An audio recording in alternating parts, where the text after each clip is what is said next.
ഇവനും ഇവളും തമ്മിലുള്ള അടുപ്പം ഇവരറിഞ്ഞിട്ടില്ലെന്ന് തോന്നുന്നു.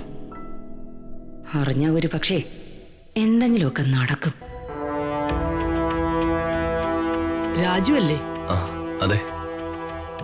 നീ പ്രതാപന്റെ പി എ അല്ലേ? അതെ. ഞാനേ നിന്നെ തന്നെ നോക്കി നിൽക്കുകയായിരുന്നു.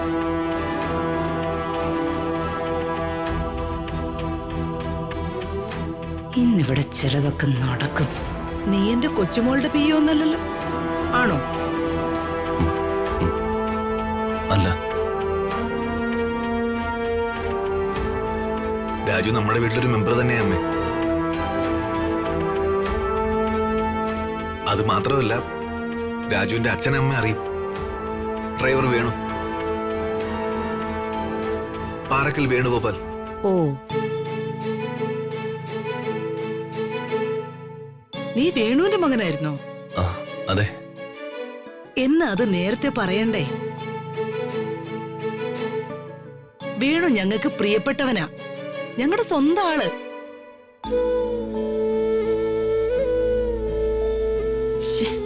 ആ പ്രതീക്ഷയും പോയി.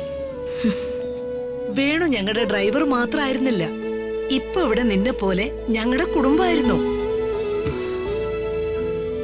എന്തായാലും വേണുവിന് എനിക്കൊന്ന് കാണണം.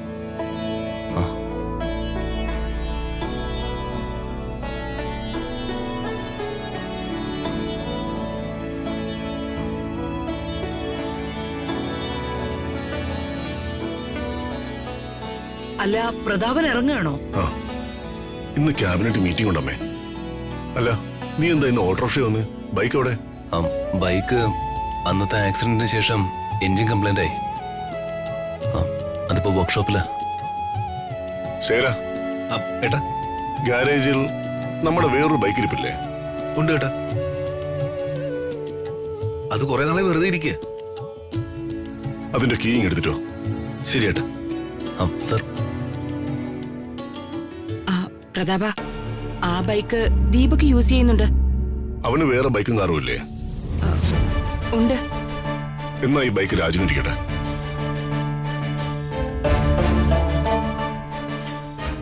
അയ്യോ, എനിക്ക് വേണ്ട സർ. ഞാൻ എന്റെ ബൈക്ക് ശരിയാക്കി എടുത്തോളാം. തൽക്കാലം ഞാൻ പറയുന്നത് നീ കേട്ടാ മതി. അല്ല,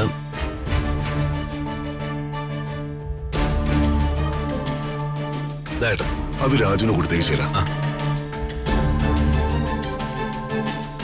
രാജു, ഞാൻ എന്താ രാജു ഇത്? ഏട്ടൻ തരുന്നതല്ലേ? വാങ്ങ്.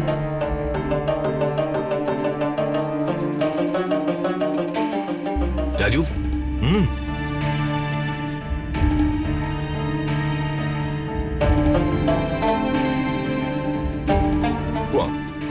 സർ.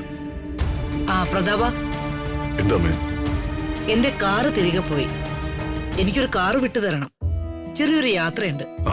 ശരാ, അമ്മയ്ക്ക് ഞാൻ ഏറ്റുവേട്ടാ. ചേട്ടൻ പൊക്കോ. ശരി ശരി.